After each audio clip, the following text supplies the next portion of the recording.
Hello everyone.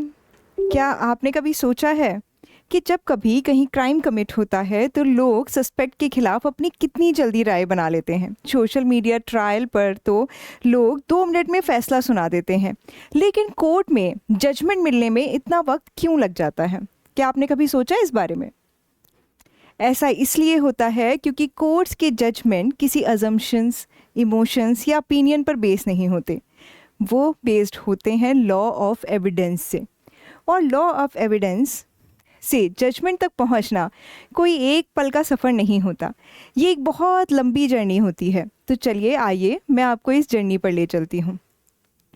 आज इस lecture के एंड तक आप फैक्ट इन इशू और रेलिवेंट फैक्ट से रिलेटेड आपके जितने भी डाउट हैं वो सब क्लियर हो चुके होंगे, और वीडियो के एंड तक आप ये भी समझ चुके होंगे कि भारतीय साक्ष्य अधिनियम that is law of evidence को ट्रायल का हार्ट क्यों कहा जाता है।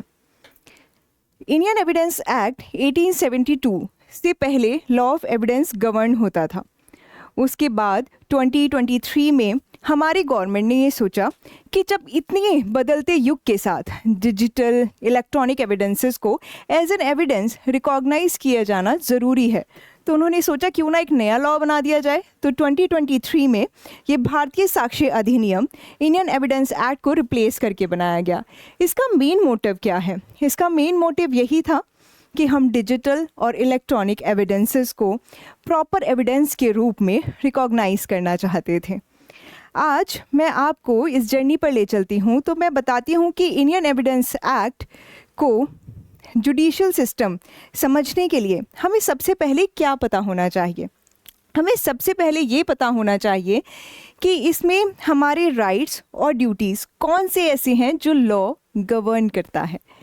हमें पता होना चाहिए कि कौन से ऐसे एक्ट और कंडक्ट हैं जिनको law as an offence recognise करता है। हमारे राइट्स और ड्यूटी के बारे में, या फिर हमारे ऑफेंसेस कौन कौन से कंडक्ट और एक्ट ऑफेंस होते हैं, ये गवर्न करने के लिए हमें किस लॉ को पढ़ना पड़ता है। हमारा फर्स्ट स्टेप है कि हमें सब्सटेंटिव लॉ के बारे में पता होना चाहिए। हमें पता होना चाहिए व्हाट इज़ लॉ। ये हमें सब्सटेंटिव लॉ से पता चल जाएगा। तो अब हमारा सेकंड स्टेप क्या होगा? सेकंड स्टेप हमारा होगा कि हमें ये पता हो कि अब हमें राइट्स पता हैं, लेकिन इन राइट्स को कोर्ट में इन्फोर्स कैसे करना है। सिविल केस है तो प्लेन कहाँ फाइल करनी है, क्रिमिनल केस है तो मजिस्ट्रेट के पास जाना है या पुलिस ऑफिसर के पास जाके कंप्लेन करानी है, एफआईआर दर्ज होगी या मजिस्ट्रेट के पास जाना पड़ेगा, क्या प्रोसीजर होगा, इन सब के बारे में हमें पता चलता है प्रोसीजरल लॉ से। तो what is the procedure to enforce the law? Second step इस जर्नी में आता है जो हमें बताता है कि ये लॉ इन्फोर्स कैसे होगा। अब हमें पहले ये भी पता चल गया कि हमारे राइट्स कौन से हैं, हमारी लाइबिलिटीज़ कौन सी हैं। सेकंड, हमें ये भी पता चल गया है कि हमें ये केस फाइल कैसे करना है, इन्हें इन्फोर्स करने के लिए क्या क्या करना है। तो अब हमारा थर्ड पॉइंट ये आता है कि हम ये केस प्रूव कैसे करेंगे। कोर्ट में प्रूव करने की बारी जब आती है तब हमें ज़रूरत पड़ती है लॉ ऑफ एविडेंस की, जो पहले इंडियन एविडेंस एक्ट 1872 था और जो अब भारतीय साक्ष्य अधिनियम है। तो मैं आपको इन शॉर्ट बताऊं तो इस लीगल जस्टिस की जर्नी में फर्स्ट स्टेप है ये जानना कि सब्सटेंटिव लॉ क्या है, सेकंड स्टेप है ये जानना कि प्रोसीजरल लॉ क्या है, और इन दोनों के ब्रिज में एक ब्रिज का काम करता है, वो होता है हमारा लॉ ऑफ एविडेंस, जो अभी भारतीय साक्ष्य अधिनियम है। मुझे लगता है अब आपको इस जर्नी के 3 स्टेप तो पता चल गए हैं। अब बारी आती है आगे बढ़ने की। चलिए हम नेक्स्ट टॉपिक पर चलते हैं। फैक्ट।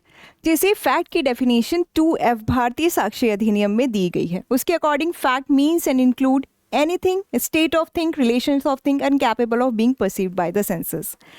थोड़ा हैवी हो गया ना?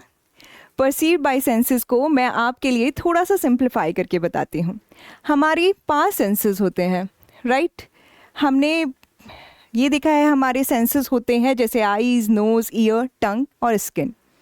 परसीव्ड बाय सेंसेस का मतलब होता है जो भी कुछ है या एग्जिस्ट करता है और जिसे हम अपने सेंसेस के थ्रू फील कर सकते हैं, समझ सकते हैं, वो सब कुछ फैक्ट है।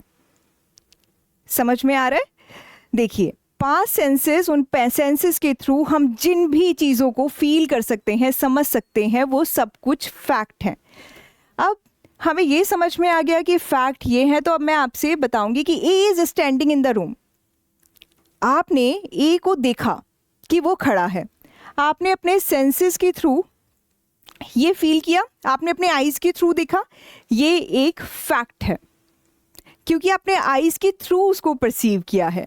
चलिए मैं नेक्स्ट एग्जांपल से आपको समझाऊं तो, कि अगर मैं आपसे बोलूं कि B has heard gun shot outside, B ने अपने कानों से सुना, उसने अपने कानों से परसीव्ड किया। अगर उसने अपने कानों से सुना है तो यानी उसने अपने सेंसेस के थ्रू उस बात को समझा है, और इसीलिए इसको भी फैक्ट कहते हैं। तो अब आपको ये समझ में आ गया, A is standing in the room, ये भी एक फिजिकल फैक्ट है, और ये B has heard gun shot outside, ये भी एक फैक्ट है। तो मुझे लगता है फैक्ट से रिलेटेड अब आपको चीज़ें समझ में आ गई होंगी। जो भी है, जो भी एग्जिस्ट करता है और जिसे आप अपने सेंसेस के थ्रू परसीव कर सकते हैं, वो सब कुछ फैक्ट है। लेकिन अगर हम पुरानी डेफिनेशन में जाएं तो हमने ये नोटिस किया है कि वहाँ पर फैक्ट दो तरीके के होते हैं। फैक्ट के दो टाइप होते हैं, फिजिकल फैक्ट और मेंटल फैक्ट। मेंटल फैक्ट के बारे में कौन बात करता है? सेक्शन 2F का ही सब सेक्शन जो 2 है वो मेंटल फैक्ट के बारे में बात करता है। वो कहता है कि मेंटल कंडीशंस, जिस भी मेंटल कंडीशन के बारे में आप अवेयर होते हैं वो मेंटल फैक्ट होता है। चलिए इसे सिंप्लीफाई करके बताती हूँ। जैसे बहुत सारी चीज़ें तो हम अपने सेंसेस के थ्रू परसीव करते हैं, हमने देखा, हमने सुना, हमने फील किया, लेकिन कुछ चीज़ें ऐसी होती हैं जो हमारे दिमाग में चल रही होती हैं, जैसे इंटेंशन, नॉलेज, फियर, कितनी सारी चीज़ें। अब आप ये मान लीजिए कि जो भी हमारी अंदर मन की चीज़ें हैं ना, जिन्हें हम मेंटल कंडीशंस बोलते हैं। मेंटल कंडीशंस क्या होती हैं? चलिए मैं पहले आपको ये समझा देती हूँ, क्योंकि वरना उससे आपके मन में डाउट आ रहा होगा।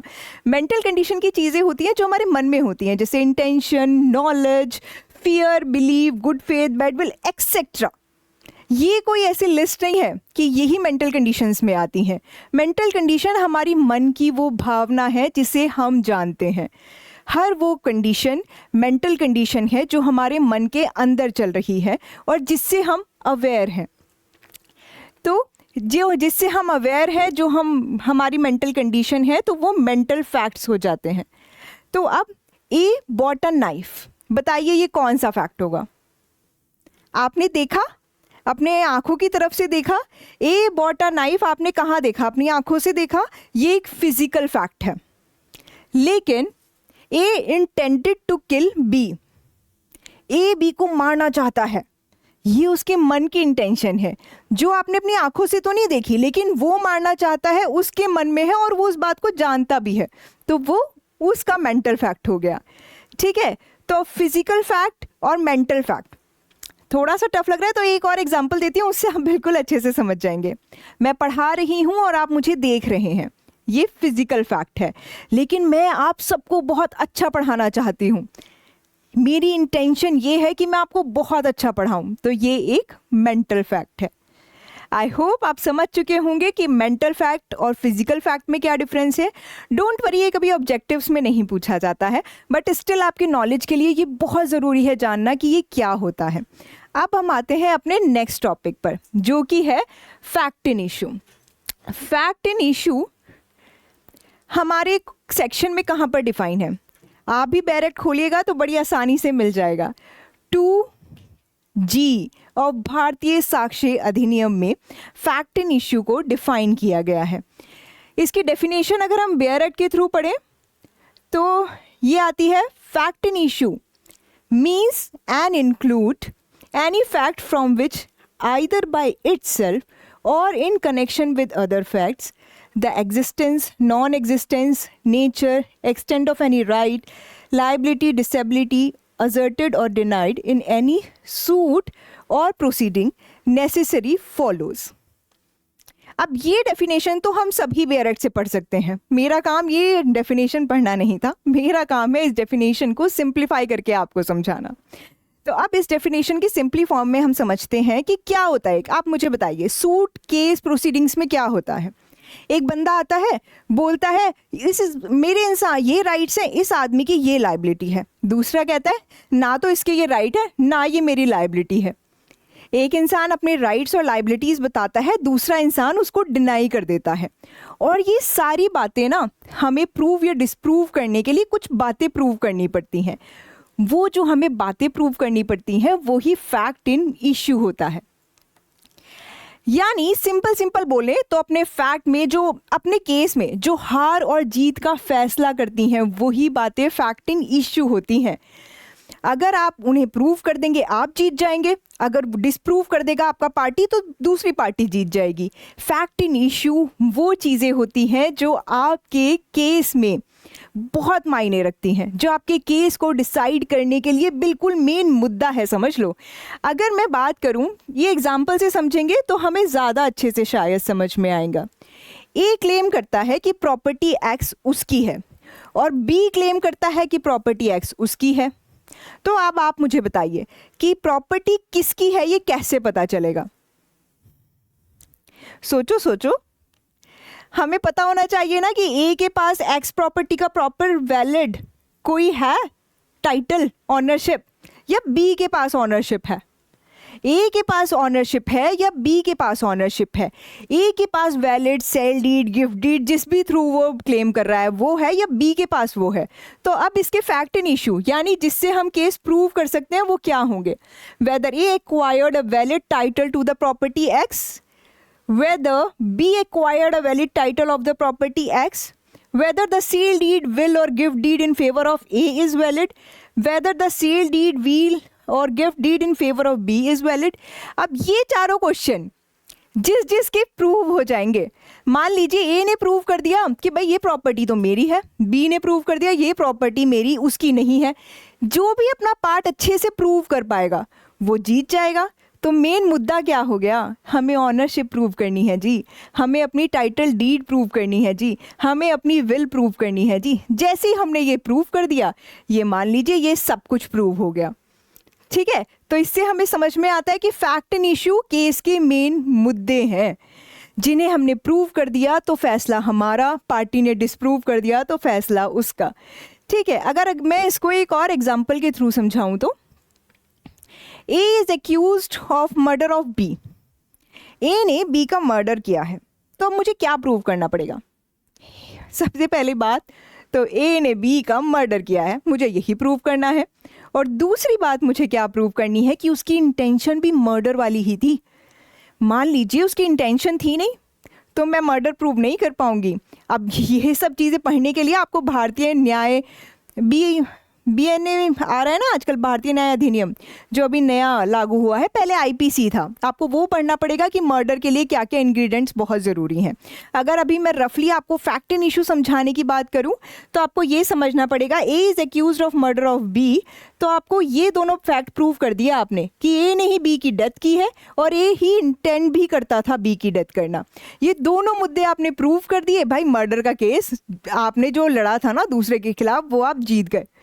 दो चीज़ें किया है उसने, मर्डर एक्ट भी पूरा कर दिया आपने प्रूव, इंटेंशन भी प्रूव कर दी, यानी आपने पूरा अपना केस ही प्रूव कर दिया। और जो ये मेन मुद्दे थे यही फैक्ट इन इशू थे। शॉर्ट में समझाऊं तो फैक्ट इन इशू, फैक्ट के दो रूप होते हैं, फिजिकल फैक्ट, मेंटल फैक्ट। जो भी हुआ है, जो भी एग्जिस्ट करता है, आप अपनी परसीव कर सकते हैं सेंसेस के थ्रू, वो फिजिकल फैक्ट है। जो मेंटल कंडीशन है आपकी और आप उससे अवेयर भी हैं, वो मेंटल फैक्ट है। फैक्ट तो ये हो गया।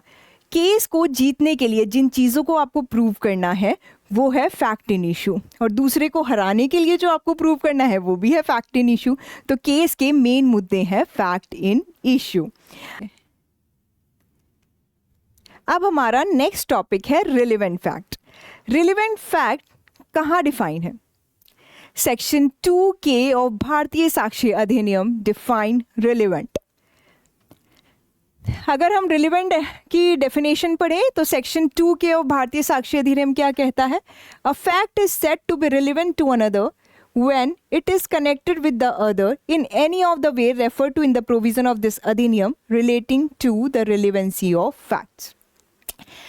अब फिर से बेयर एक डेफिनेशन आपने पढ़ ली, लेकिन मेरा काम है इसे सिंप्लीफाई करके आपके शब्दों में आप तक पहुंचाना। तो अब रिलेवेंट का मतलब क्या होता है कि एक फैक्ट है जो फैक्ट इन इशू को प्रूव करने में या डिस्प्रूव करने में मदद करता है। वो किसी तरह कनेक्टेड है फैक्ट इन इशू से, लेकिन फैक्ट इन इशू नहीं है। दोबारा बोलती हूँ, फैक्ट इन इशू से कनेक्टेड है और लॉ ने उस कनेक्शन को रिकॉग्नाइज भी कर लिया है। कहाँ से कहाँ तक? सेक्शन 5 से सेक्शन 50 ऑफ भारतीय साक्ष्य अधिनियम में उस कनेक्शन को लॉ ने रिकॉग्नाइज भी कर लिया है और वो कनेक्टेड भी है फैक्ट इन इशू से, तो वो रिलेवेंट हो गया। देखिए, जब आपको समझ नहीं आया ना कि ये रिलेवेंट है या नहीं है, तो आपको क्या देखना है कि क्या वो फैक्ट इन इशू को किसी तरह प्रूव या डिस्प्रूव करने में हेल्प कर सकता है, या फिर उसे लॉ ने रिकॉग्नाइज किया हुआ है सेक्शन 5 से लेके सेक्शन 50 ऑफ भारतीय साक्ष्य अधिनियम में, क्या उसको रिकॉग्नाइज भी किया हुआ है। अगर वो कनेक्टेड भी है, उसे रिकॉग्नाइज भी किया गया है, तो वो कंप्लीट रिलेवेंट फैक्ट हो गया है। अब रिलेवेंट फैक्ट के बारे में मैंने आपको बता दिया है, इसका एग्जाम्पल समझे। जैसे ए ने बी को धमकी दी कि कल ना मैं तुझे मार दूंगा, और वो एक्चुअली में अगले दिन मर गया। क्या ये फैक्ट इन इशू है? नहीं, फैक्ट इन इशू तो ये है कि क्या उसने उसको मारा, क्या उसकी इंटेंशन थी, लेकिन एक दिन पहले जो धमकी दी थी उसका क्या? वो उसका प्रिपरेशन बता सकती है, उसकी इंटेंशन, उसका मोटिव बता सकती है, और वो रिलेवेंट भी हो गई है। लॉ ने रिकॉग्नाइज भी किया हुआ है, कनेक्टेड भी है मेरी फैक्ट इन इशू से, क्योंकि वो इंटेंशन को प्रूव करने में मेरी मदद भी करने वाली है। लॉ ने उसे रिकॉग्नाइज भी किया हुआ है, वो रिलेवेंट फैक्ट हो गया। कि कल तू मुझे धमकी दे रहा था, तू ये मत सोच कि कल अगर मुझे कुछ हो गया ना बेटे, यही रिलेवेंट फैक्ट में प्रूव कर दूंगा तेरे खिलाफ। ऐसी बातें हो जाएंगी, तो ऐसी धमकी वमकी नहीं देनी चाहिए, ठीक है। इन सब चीज़ों से बचा करो, क्योंकि आपको नहीं पता है क्या रिलेवेंट है, कल को आप ही के खिलाफ यूज़ हो सकता है। तो रिलेवेंट फैक्ट क्या हो गया है? जो फैक्ट इन इश्यू से रिलेटेड है, जो लॉ ने रिकॉग्नाइज भी किया हुआ है, वो रिलेवेंट फैक्ट हो गया है। अब रिलेवेंट सुनते ही ऐसा लग रहा है यार ये तो कनेक्टेड भी है, इसे लॉ ने रिकॉग्नाइज भी किया हुआ है, तो ये तो एडमिसिबल होगा ही। पर क्या सारे रिलेवेंट फैक्ट एडमिसिबल होते हैं? सोचकर बताओ, सोचो, थोड़ा टाइम लो। अच्छा ठीक है, मैं आपका टाइम वेस्ट नहीं करूंगी, मैं आपको बता देती हूँ कि सारे रिलेवेंट फैक्ट एडमिसिबल नहीं होते हैं। लेकिन आज के लेक्चर में इतना ही। अगर ये जानना है कि कौन से रिलेवेंट फैक्ट एडमिसिबल भी नहीं होते हैं, तो मैं आपको मिलूंगी नेक्स्ट लेक्चर में, ठीक है। मैं आपके ये डाउट भी क्लियर कर दूंगी कि रिलेवेंट फैक्ट और एडमिसिबिलिटी में क्या फ़र्क होता है, क्या ये दोनों एक दूसरे के सिनोनिम्स हैं या अलग अलग हैं, और अलग अलग हैं तो किस बेसिस पर अलग अलग हैं। तो मिलते हैं नेक्स्ट लेक्चर में। Stay tuned, bye bye.